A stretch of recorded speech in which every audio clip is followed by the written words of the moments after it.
Good afternoon, students. Remember, in the last lecture, I have told you that we are going to start with the second section in our book, that is poetry. And today, we are going to discuss the first poem in this section 2.1, that is Song of the Open Road. Remember, students, poetry section is an important section in your textbook as well as your activity sheet. Let me remind you the weightage and the marking scheme for poetry section. Altogether, there are 8 poems in your poetry section and 2 will be asked in your question paper. But for that 2 poems, you have to study all the 8 poems because you don't know which poem will be asked. There are 2 questions on poetry section. One is, as usual, activity sheet of 10 marks. A paragraph from a poem will be given and there will be 5 activities containing 2 marks each. And the next question will be about the appreciation of the poem containing 4 marks. पहा विद्यार्थी मित्रमैत्रिणींनो, आज आपण section 2 मधल्या poetry सेक्शनमधल्या पहिल्या कवितेच्या अभ्यासाला सुरुवात करणार आहोत. त्यापूर्वी 12वीच्या पेपरमध्ये तुमच्या पोएट्री सेक्शनचं स्थान काय आहे, किती मार्क आहेत, कसे प्रश्न विचारले जाणार हे आधी माहीत करून घ्या. तर पोएट्री सेक्शनवर तुम्हाला तिसऱ्या सेक्शनमध्ये प्रश्नपत्रिकेच्या ॲक्टिव्हिटी शीटच्या 2 प्रकारचे प्रश्न विचारले जाणार. एक नेहमीप्रमाणे कॉम्प्रिहेन्शनचा प्रश्न, ज्यामध्ये extract from the poem will be given. कवितेचा काही भाग दिला जाईल आणि त्या भागावर ॲक्टिव्हिटीज तुम्हाला सांगितल्या जातील. 2 मार्कासाठी 1, अशा 5 ॲक्टिव्हिटीज 10 मार्कासाठी. आणि बी क्वेश्चनमध्ये पोएट्रीवरच्या तुम्हाला एखाद्या कवितेचा उतारा देऊन, कवितेतला एखादा भाग देऊन त्या कवितेचं ॲप्रिसिएशन लिहायला सांगितलं जाईल. 11वीमध्ये आपण अशा प्रकारचा अभ्यास केलेला आहे. तर अशा प्रकारच्या दोन्ही प्रश्नांच्या स्वरूपातून आपल्याला प्रत्येक कवितेचा अभ्यास करायचा आहे. लक्षात आलं असेल तुमच्या. Now let us turn to the first poem of second section, that is song of the open road. Walt Whitman is the poet of this famous poem. Song of the Open Road ही American कवी Walt Whitman यांची अतिशय प्रसिद्ध कविता आहे. See what is the title? Title is song of the open road. All of you know that we use road every day. आपण रोजच रस्त्यांचा वापर करतो.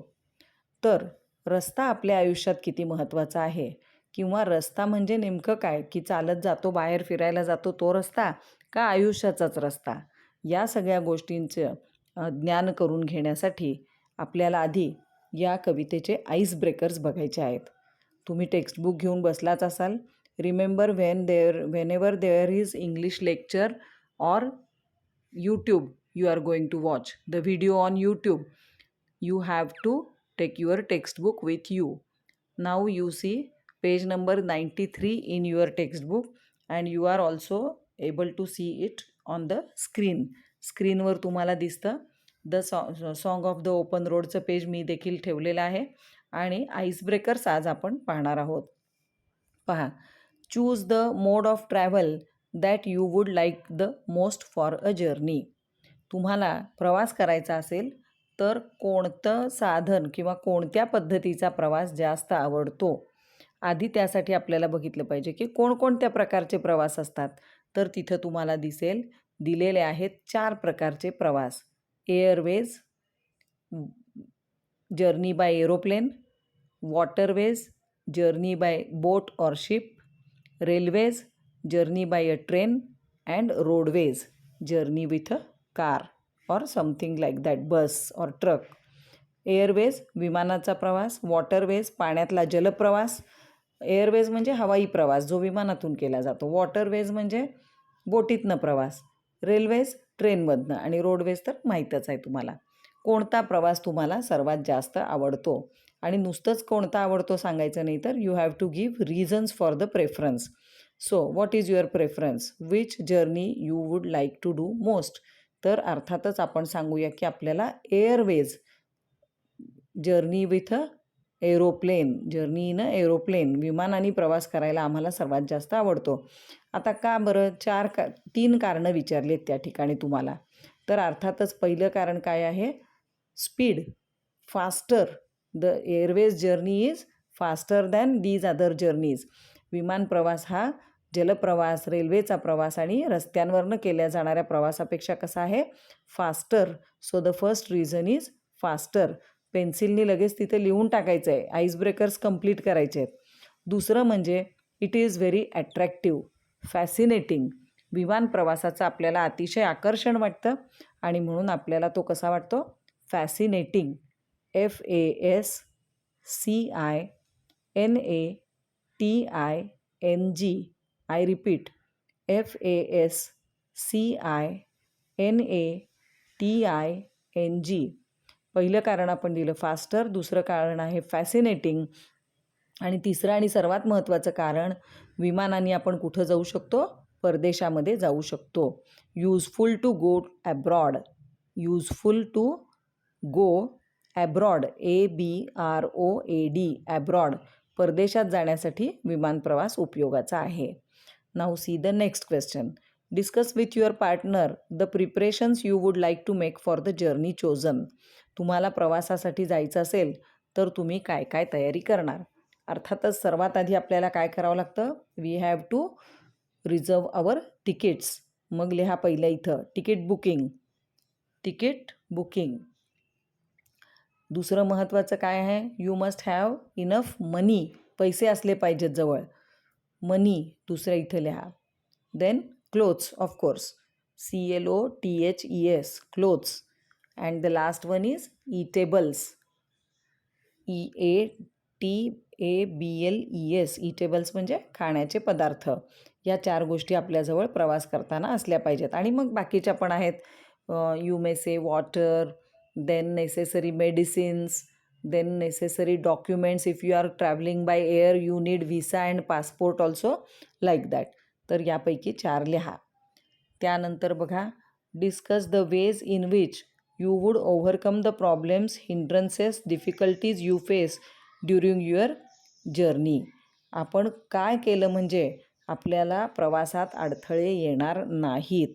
समजा आपल्याला एखाद्या गावाला जायचं आहे, तर त्या गावाला जाण्यासाठी आपण काय केलं पाहिजे, सर्वात आधी आपण निघतो का लगेच त्या गावाला. समजा तुम्हाला दिल्लीला जायचं आहे, तर तुम्ही चला दिल्लीच्या गाडीत बसले आणि निघाले दिल्लीला, असं करता का, नाही. सर्वप्रथम आपण काय करतो, we discuss about the place with the people who have already visited. ज्यांनी प्रत्यक्ष दिल्लीला भेट दिली अशा लोकांबरोबर आपण काय करतो, चर्चा करतो आणि माहिती मिळवतो. म्हणजे पहिल्यांदी get proper information, get, GET get, PROPER proper, information INFORMATION, get proper information. त्यानंतर दुसरी गोष्ट आपण काय करतो, टेक हेल्प फ्रॉम ऑफिशियल्स. वेगवेगळ्या ऑफिसकडनं आपण मदत घेतो. जसं की तिकीट बुक करायला रिझर्वेशन सेंटरला आपण जातो, किंवा करन्सी, समजा परदेशात चाललो असो तर आपल्याला त्या देशाचं चलन मिळवावं लागतं, ते घेतो. व्हिसा पासपोर्टच्या ऑफिसमध्ये जाऊन आपण त्या कागदपत्रांची पूर्तता करतो. ट्रॅव्हल एजन्सीमध्ये जाऊन आपण तिथल्या लॉजचं, हॉटेलचं वगैरे बुकिंग करतो. So take help from officials. दुसरं लिहिलं आपण BOFFICIALS. त्यानंतर we read books about the place. आपल्याला त्या ठिकाणची माहिती करून घ्यायची असते की तिथं गेल्यावर आपण काय काय बघायचं. तिथं गेल्यानंतर थोडी ना ठरवणार की कुठल्या ठिकाणांना भेटी द्यायच्या.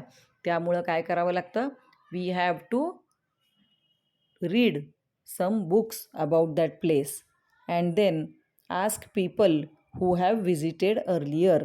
आधी ज्यांनी भेट दिली आहे त्या ठिकाणाला त्यांच्याशी बोलून आपण माहिती मिळवू शकतो. So there are 4 ways which will help us to overcome the difficulties. Get proper information, take help from officials, read books about and ask people who have visited earlier.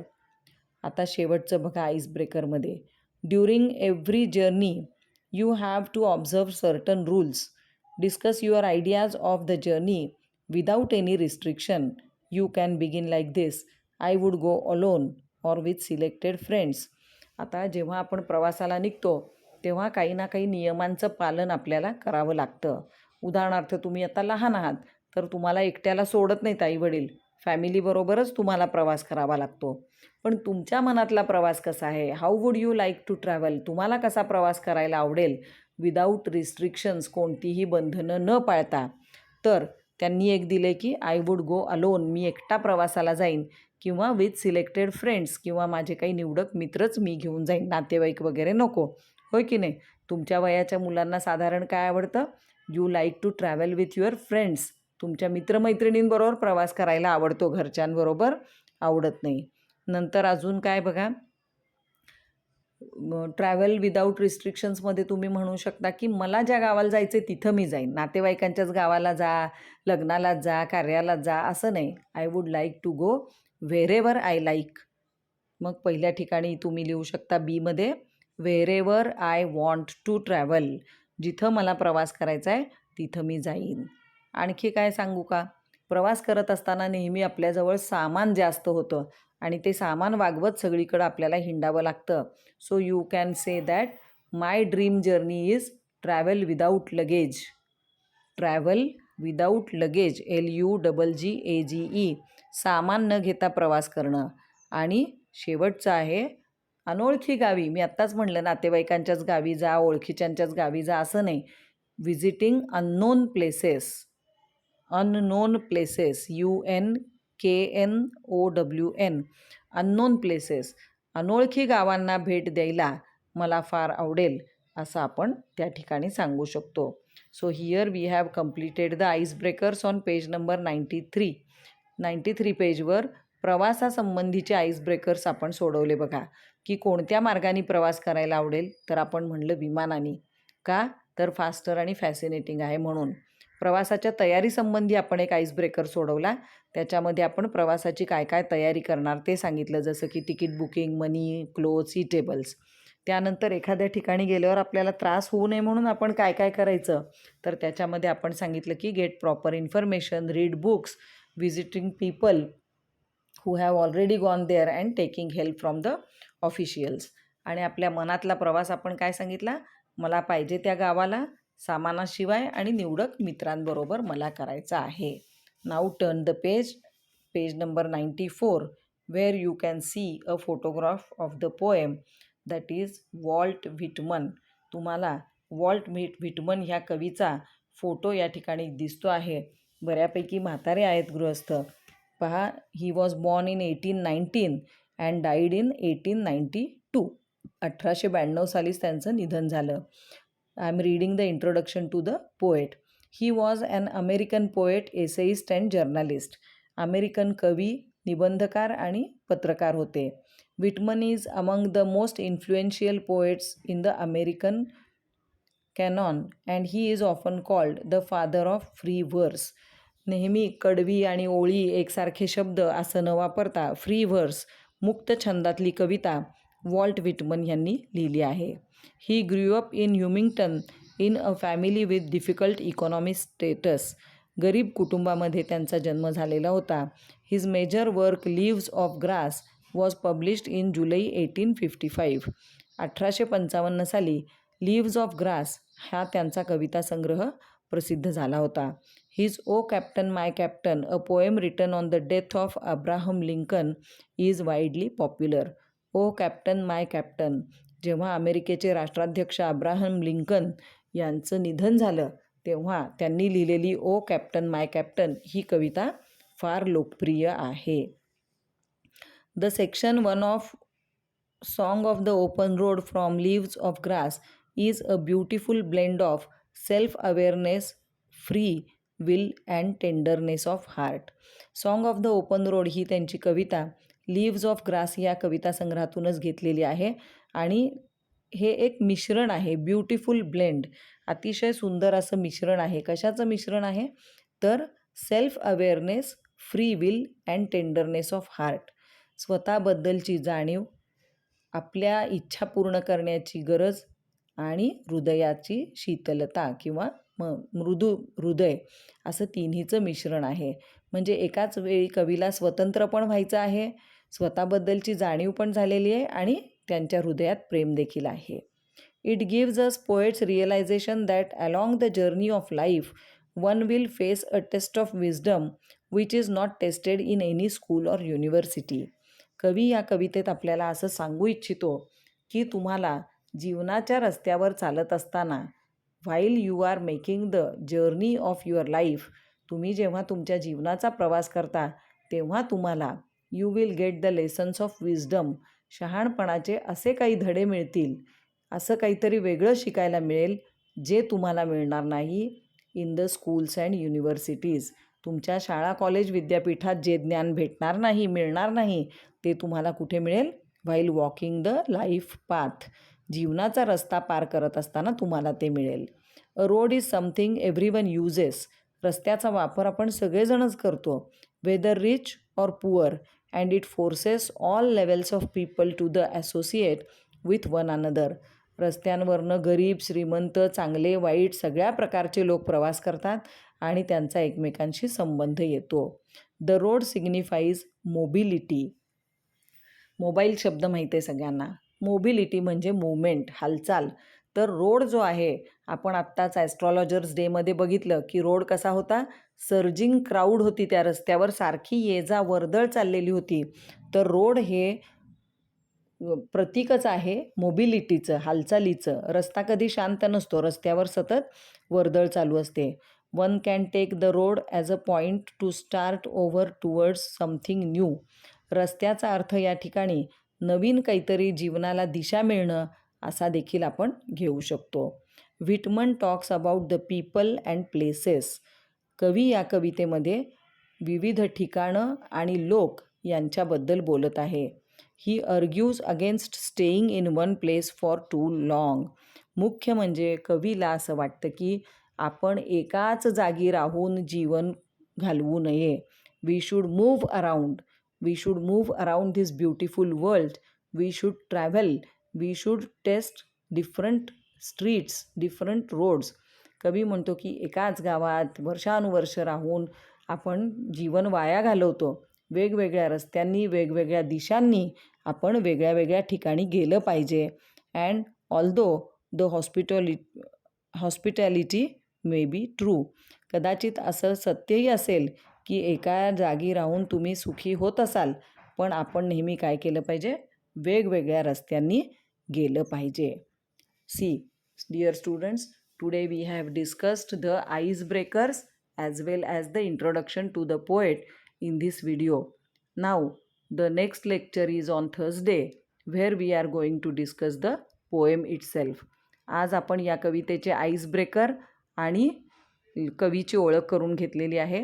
गुरुवारी आपण जे लेक्चर घेणार त्याच्यामध्ये आपण प्रत्यक्ष कवितेला सुरुवात करणार.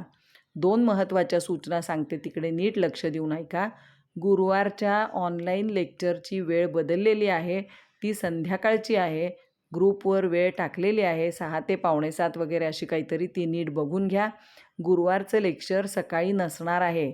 12वीच्या निकालाचं कामकाज चालू असल्यामुळे आपलं गुरुवारचं ऑनलाईन लेक्चर संध्याकाळी होणार आहे.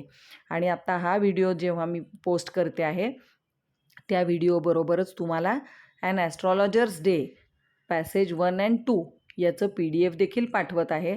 तुम्ही ते वहीमध्ये प्रश्नांची उत्तरं लिहून काढायची आहेत. Is that clear? Thank you very much.